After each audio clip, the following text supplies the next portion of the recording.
Nalimba labyeko nga batudde bonna beebongako before bino ffe betula mu kamera before nga kamera tezinnava babeereeyo ku mmere nga ne beebuuzaako n'omukolo bwe guggwa nga kamera zivuddewo just because okay there oli bbawo oli muyimbi so cameras ziba zirina okuvaayo sometimes they put up a show sometimes yeah. So okikkiririzaamu okugenda mu maaso emirundi emirala egy'enjawulo naye nga tetunnalaba victim in picture Serema na yabeerako ku mikolo nga as a man you just have to understand your woman.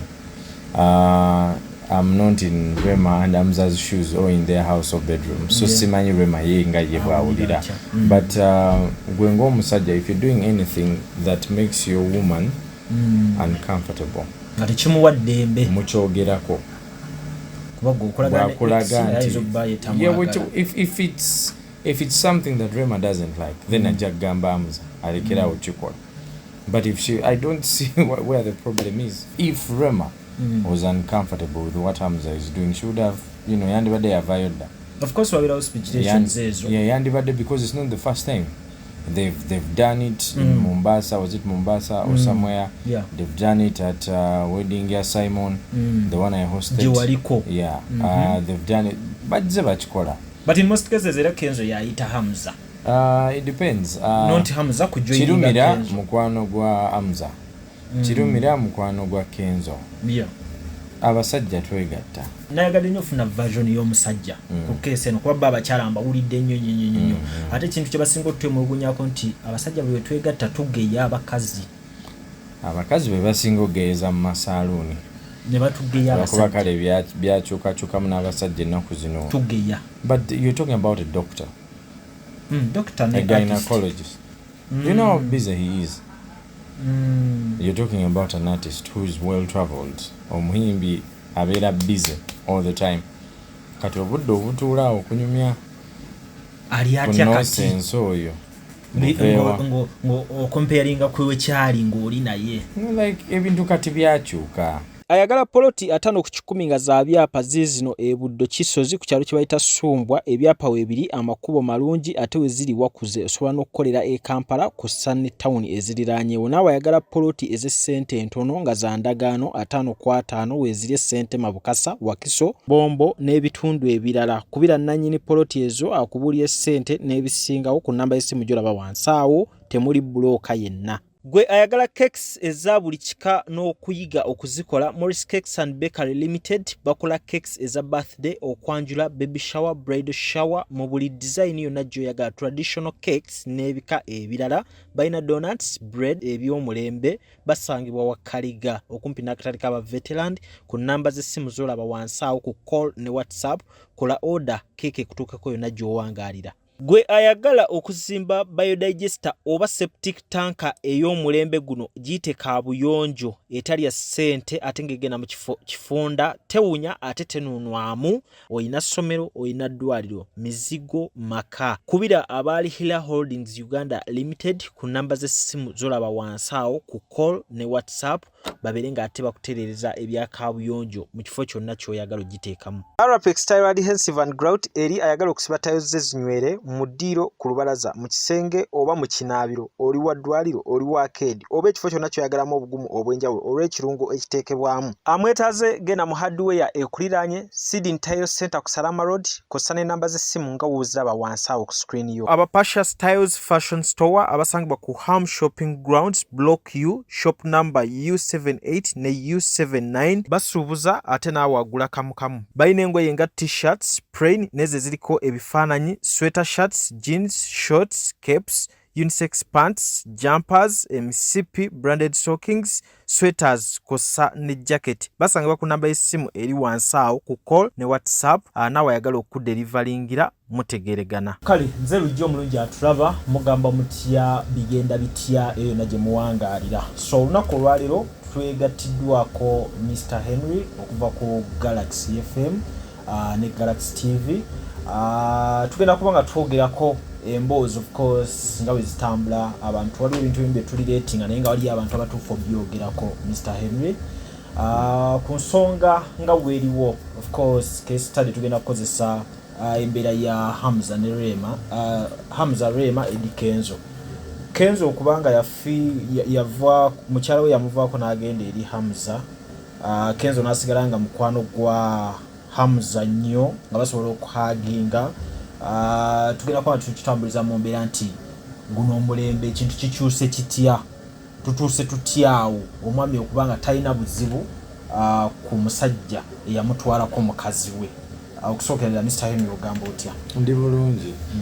But I think men naturally they are built differently. Ng'abasajja.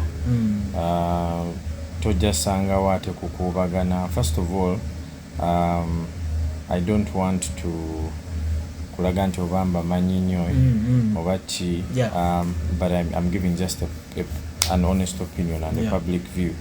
Abasajja tetera kuubagana. So we bituuka ku nsonga ezo bwezityo, and besides bino bintu byadda like you have to move on. You cannot keep yourself in a box. I don't know of any men abadde awo ne bakuubagana nti ate watwala mukazi wange. I don't. Gwe naye bomanyi mu nsi yonna naye bomanyi gwe kyali kitya kati ate nze mbiyingiriddemu. I thought ombuuza Hamza tukozesa example eziriwo nga tugenda ku nze nga nze byaliwo mwabira byayita but still nzirayo kyenkugambya abasajja ffe ng'abasajja tetutera kukuubagana when it comes to ate oli ne mukazi wange ate ki, because actually oba ojjukiramu I think Hamza yafuna Rema mu butongole. Yes. Yakyala n'akola emikolo. And Hamza has a right to live his life as well. Waba ine ebintu byagala okukola kirizibwa okubikola. Musuuza, if you've ever interacted with him oba alibaddeko naye si muntu mubi nti agenda teekawo bad blood, because kati kyogamba akyali awo yeta moving nga ono, like life has to go on. Tuleka ate kikuliriza nnyo. Mr. Henry, omuntu omu ajja kulaba Kenzo mu picture nti alinganga celebratinga Hamza webali fe tuteekawo embeera eyo. Bano bantu bakulu, anyone who is above 18 years asobola okukola ekintu ye kyayagala. If Rema was uncomfortable with what Hamza is doing, she would have, yandibadde yavayoda. Of course wabirawo speechations ezo. Yandibadde, because it's not the first time. They've done it in Mombasa. Was it Mombasa or somewhere? Yeah. They've done it at wedding ya Simon, the one I hosted. Jiwaliko. Yeah. They've done it. But zebachikola. But in most cases, era Kenzo yaita Hamza. It depends. Not Hamza kujoyinga Chirumira mukwano gwa Hamza. Chirumira mukwano gwa Kenzo. Yeah. Abasajja twegatta. Ngatera Chirumira yayogera bingi walinga batwala mukazi wa Kenzo. Obijjukira ku mukolo. Osale ekigambo ebigambo by'ebigambo. But bottom line is abasajja twakozibwa bulala. Like omuntu abagenze, there's nothing you know. Oba tokyalina kyogoba. Life has to go on. Yeah. Naye kati nga tuvudde ku bano betwogerako tukifuule jeno. Do you believe omusajja ebyaddala singa love eba yaliwo wovaayo nosanyukira omuntu atutta omuntu by default? Katonda engeri gye yatondamu ekitonde ekisajja n'ekikyala. Men act out of reason. Women act out of emotions most of the times. Women are extra emotional than men. Abasajja, they can move on quickly. Ekyo kimanyi. Have you ever been? Like ekintu ekireka like okireka n'okita n'okivaako. Oba mwina abaana oba temwina, like life goes on. Especially if you're a public figure. Kati oba olwa research oba ofaaki.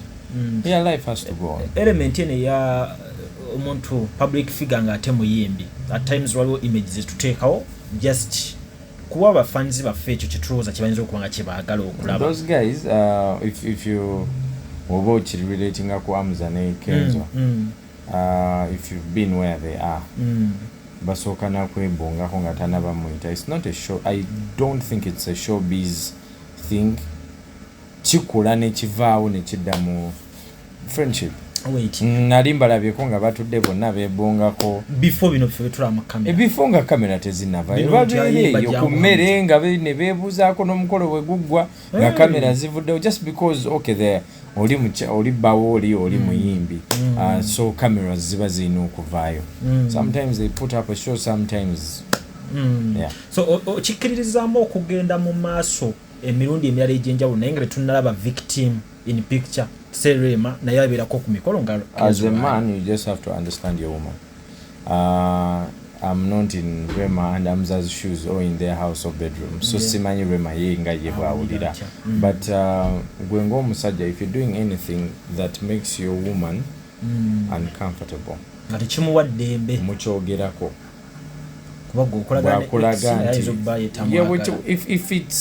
If it's something that Rema doesn't like, then ajja kugamba Hamza alekerawo kikola.